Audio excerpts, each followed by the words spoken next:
It's Friday afternoon, and that, of course, means another edition of Heads Up. Money Shot here, joining me, Neil Davis, Form Pro's main man. Neil, last week we saw some pretty top-class racing, really. I guess we need to start with the best of them all, and that was Winx over in Sydney. She is an absolute machine, isn't she? She's amazing, isn't she? Just, I think, like a lot of us, we thought, gee, this is the day she gets beaten. But once she got out and balanced up and he asked her to go, man, she just quick in stride, doesn't she? And just keeps on with that quick stride and just too good. Gee, it's going to be great, that Cox Plate, isn't it? Unbelievable. Yeah, I read something during the week. I think her stride is about 6.8 metres. Yeah. Whereas horses like Black Caviar, theirs was over 8 metres, but of course her speed of stride, I guess the number of strides she puts in, is far superior. But yeah, amazing how her stride is more than a metre shorter than Black Caviar's. Yeah, and plus, you know, she has that quick stride, like you say, but the other ones have just gone so hard up front, they're all calling for gas, and she just has that superior stamina as well as that sprint. Just an amazing champion combination, isn't it? Well, yeah, exactly. You forget she won a 2,400 metre Oaks as a 3-year-old, so she's definitely got stamina there, and yet she's cleaning up Group 1 horses at that 12, 14, 1,600 metre level sort of thing, so... Yep. She's certainly the all-round product, that's for sure. Yep. And we've got another potential superstar on our hands here in New Zealand with Prom Queen doing the business yet again at Ruakaka. Yeah, it was great because I was sweating on her. It was, as you know, I anchored her in the Pick 6 bet, and just before her race, you could see it had to be leader and on pace, and I couldn't see a lot of tempo in that race, so I thought, well, she's going to sit second outer, and if she does what she did first start, fresh up, she had to win. And man, she was even more impressive, wasn't she? The sectionals and times said they were better than the open class. When a Ronchi.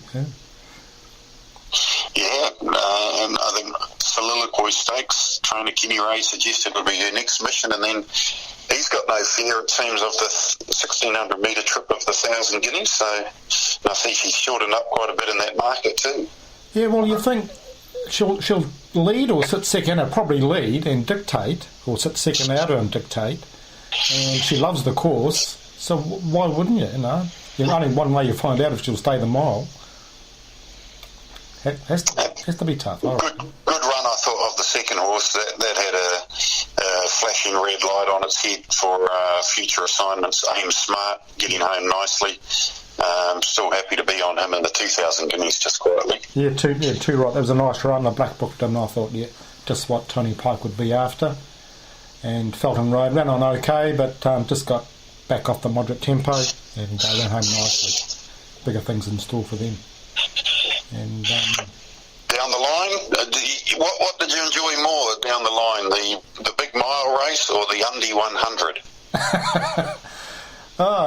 Probably the Undy 100. It's quite exciting, wasn't it? Just two good-looking types in there, just quietly, Neil. I saw on the replay. Yeah, them in training. Good to see the students involved, get those young people involved. Yeah, they might not get much and might not remember who won too many races, but still a day out at the races. Imbibing is still profitable to race clubs, so it's good to see such a big number turn up on that day. And they probably would have gone faster than the Muriel Mile with Dulcetto's race, because they only walked the first half and nothing off the pace, never had a chance. So Dulcetto, good ride, sat 3 wide in the open, probably in the better part of the track too, and it's just too tough for Authentic Paddy. Yeah, I wonder where they'll go next with Dulcetto. I haven't heard anything. It's not in the Liverpool, so not sure what they'll aim at. I guess probably, I think it's only had 5 runs this campaign, and that's been spread over about 4 or 5 months, so still a bit of petrol in the tank there, you would have thought. Sylvia Kay mentioned the third day at Hastings as a race there for Brownie, so be good to see how he goes on a better track. Back to the 1400 maybe, the Kilt Memorial. Okay. Yep. And I know you're trying to lose a bit of weight, so winning that chocolate fish was no good to you last week, I suppose, with High Fly. Yeah, I saw the race on replay. High Flyer, you'd have to black book that too. One of the few horses to get home from back and wide at Ruakaka. Yeah, true. Looked a pretty ominous run for future assignments in this campaign. Don't know what their main mission will be, but certainly they'd be very happy following that resuming run. Yeah, definitely. It was, I think, the second fastest last 600 and the fastest last 200 metres all day there, so he's right on track. And they've got to pick up a good race somewhere, you'd think. Probably Trentham is his sort of track, I reckon. Big open track, plenty of room to get out and balanced up and fly home. So, yeah. It was a good weekend, wasn't it? It was a good weekend, that's for sure. And the All Blacks, I guess, with the cream on the cake, with a 57-0 thumping of the box. Jeez, it was a thrashing, wasn't it? And you had a good view of the whole match, I hear. Yeah, no, we had good seats at the ground. Luckily, we were in the open stand, so we were very pleased it didn't rain. But yeah, I actually enjoyed it just quietly, Neil. Not more than the previous week where the rain and the conditions affected the play at New Plymouth. So it was good to see a few tries being scored and a pretty clinical display from the men in black. And you had no temptation to copy the streaker we saw on TV for a couple of seconds? Oh, Ginger Nuts. Was that Ginger Nuts? Yeah, he was Ginger Nuts. I'll give you the tip. Yeah. He succumbed pretty weakly, I have to say. He didn't even put up a fight when the security guys got to him. I thought he might have at least tried to fend or a sidestep, but no, he just took the voluntary tackle, and that was his night. Done and dusted. Yeah. Oh, has a bit of spice to the game, I suppose. But 57-0 was a great win, and gee, they played well. It's good to see. Anyway, back with a preview of the big race on Saturday, and hopefully a decent track by the sounds of it, and any other winners we can see there as well. Okay, on to the big race for the day, and this time last year, I know we were all pretty keen on, well, I was anyway, I don't know about you, Money Shot, but Cowie I was keen on, and he ended up sitting 3 wide in the open, and he still got up for us. But are you as confident this time as you were this time last year? No.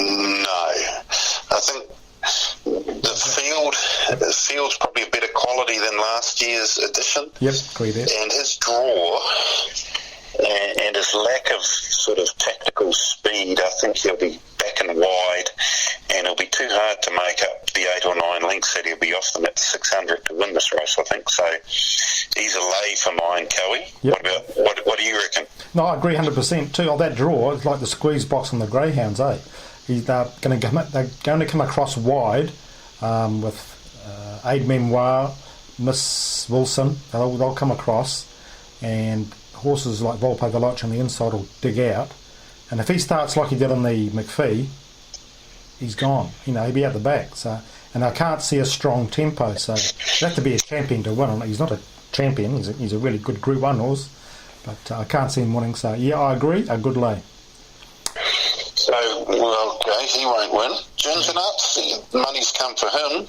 Obviously very good first up. Second up syndrome could be in play tomorrow, or do you think the extra 200 metres? He's a horse that he only really found his rhythm in the 3-year-old year as a 2100 metre plus horse, so expecting him to win the Group 1 over 1600 I thought was a little bit of a risk as well, I thought. Yeah, $4 is a bit short now, but gee, I was impressed with the way he looked. He looked muscled, strong, hard, and ready to go, fresh up, and got that check at the wrong time, so he would have finished probably second or third, I feel, without that check. But I think the Livermore is his race, and at $4, he could win tomorrow, and I think he'll get back too, midfield or behind midfield or further back, and be hard to win from there with the tempo of the race. So yeah, $4 too short for me.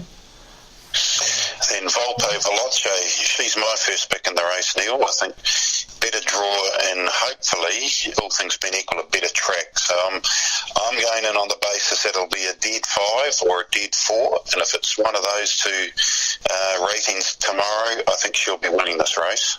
Well, if it stays a dead 5 or better, and our track walker Brendan said that he felt it was closer to a dead 4, and it was quite even. So she's going to be in the right place, isn't she? So it was a dead 5, and they were going they run about 135.5 or something. She would have to be the one to beat and probably go out favourite if there was no rain tonight. But I'm picking there's going to be a bit of rain and it's going to chop up, and they'll be going 136.5, 137. So for that reason, I'm going to go for Aid Memoir to beat Volpe Veloce. So you fancy a chocolate fish on that? Yep. I'll take you on. I'll give you a length start as well because I'm feeling generous. 1.2 just in case. Okay, 1.2. You're a hard taskmaster, Neil Davis. You're a hard taskmaster.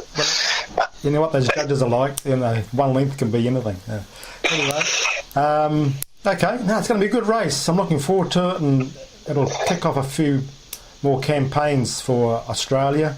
Be quite a few of these going to Australia, you'd say, wouldn't you? Indeed. Pretty strong undercard too. Good depth and both numbers and quality in most of the other races. The other feature, the Gold Trail Stakes, race 7 on the program at Hawke's Bay tomorrow. Asta favourite. Bit surprising, I thought. You'd think Florence Jean would have started favourite, but no, they're going with Asta. Yeah, well, Florence Jean, he was saying that she's had a virus problem, and she's got over that, but Morel thinks she just might need this run, which is she's drawn 12, so you couldn't back her with that wide draw knowing she probably needs the run. So Asta for me is looks the one. She's hard fit. She won it well at Taupo, beating Dijon Bleu, who killed them at Wanganui. So how good is Asta? She could be really good. Only problem is we've got Leith Innes on board, and he fell off a horse. He fell off. He did not fall off this one. Yeah, and his golf isn't going too good at the moment, so it could be I hope it doesn't go in threes for him. So Asta, I think, is the one here at $4. I think she's a good bet. I'm on here. Yeah. Fair enough. What about in some of those other races? I'll throw one in again. Okay. Burnt us big time last time, but I'm prepared to give it another chance, and I'll refer to race 4, race 6, number 18, Raspberry Beret. Heavy track against it last time. If it stays a decent track, drawn 1, $9.50. I think we might see the real Raspberry Beret tomorrow. Yeah, it's 54 kg or 53 kgs against horses, like King Cougar, Flying Master. 1-2 races, yeah, I know all that. They're running on wet tracks though, haven't they? So you wouldn't be surprised on a dead 4, dead 5 track if she did kick out and lead in with the Baker Forsman factor added on. Yeah, okay, no, it's cool. And $9.50 and $3.20. Okay, we'll have a few bucks each one on here. It's a tough day, tough fields there, but we'll get plenty of good winners that coming out of the meeting. And Asta's my main bet there. I'm really keen on her. I think she'll get out, sit second outer, and be really hard to run down. Nothing in Australia you don't like, or anything else? No. Minari, perhaps. Yeah, looks the be short though, and at $2.05 in the Golden Rose. Yeah. But looks the one to win that. Everest is holding up. In a few weeks' time, that's going to be an interesting race. Yeah, it sure is. It's come down to the draws, I think. If they draw the right spot for the right horse, it's going to make all the difference. It's going to be a race worth watching, all right. Okay, back with part 3 of the sports preview in a sec.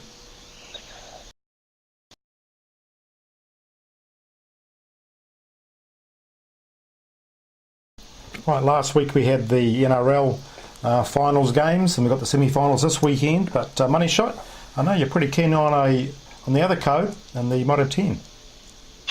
Yeah, we'll leave the NRL alone after it burnt us badly last week. Tomorrow afternoon, Wellington travel to Hamilton to take on Waikato. Obviously very impressive in their victory last week against Canterbury to to me, Waikato, they beat Auckland, they beat counties, but they haven't really shown a hell of a lot. Got cleaned out by Manawatu last week at home. Wellington's a far better side than Manawatu, so I'm thinking Wellington will cover the 8.5 point start with ease against Waikato. So I know that's during your prime time Australian racing, but I think that's the best sports bet of the weekend is Wellington minus 8.5 in that Mitre 10 Cup game. They certainly look by far the better side on paper and on form, and with a bit of confidence they're playing pretty well, Wellington. And Julian Savia getting back to somewhere near his best form, which is good to see. Yeah, you're right. It's option 2383, number 2, Wellington minus 8.5, $1.87. Yeah. You must have an opinion on the league, Neil. You're a league man. Oh, I enjoy my league, but I'll just bring it up here. Storm will win, but that's right. You think? Will they cover 9.5? Probably, but yeah, tough to say. Hey, what about the other one? Do you think the Roosters can beat the Cowboys, or the golden run of the Cowboys continue? I think the Roosters will win. The Cowboys, I see the Cowboys win though, but I think Sydney will be too good for them. And Melbourne, I think, they always have close games, don't they? They never seem to win by much, so maybe the unders, 12 and under for the Melbourne Storm. But yeah, Roosters for me, head-to-head into the Melbourne Storm 12 and under I'd go for. Sounds good to me. Sounds good to me. On my sporting tips, I don't do too well on my sporting tips, but anyway, for an interest, that's the way I go. Yeah. Okay, looking forward to part 4. Looking forward to the Māori question, and catch up with Money Shot about that soon. Part 4 now, listeners, with our wrap-up. We'll start off with the brickbat and bouquet section. Neil, you want to touch on the topic that's been very hotly talked about, and we're not talking about the election, we're talking about synthetic or artificial tracks. Yes, it was good to see John Allen on Trackside TV about a month ago talking about this topic and what they were looking at doing. But ever since then, there's been a sound of silence and nothing, no communication to punters, owners, or anything. So it'd be good to hear what they are planning or doing, or look what options they are looking at, because it's been a hell of a winter, probably the worst winter I can remember, really, with all the cancellations. And if owners are getting disheartened and thinking, oh shivers, do I carry on with a winter horse next year or a jumper next year? I need to know what's going on. So I'd like to see Murray Baker actually mentioned having a Strathia course at Ellerslie and racing it, between 30 and 40 times a year, which makes sense where the population is. I thought that was a good idea. I'd be worth going out to watch races then. My personal opinion is, I think if it costs $30 million to put a Strathia track in Ellerslie, or it costs $30 million to build a synthetic track in, say, the Waikato somewhere, out of those two options, I'd take the Ellerslie option. Because the thing with synthetic tracks is, yes, they can accommodate race meetings when there's been cancellations, but you look around Australia, for example, no big races are ever run on synthetic tracks. No.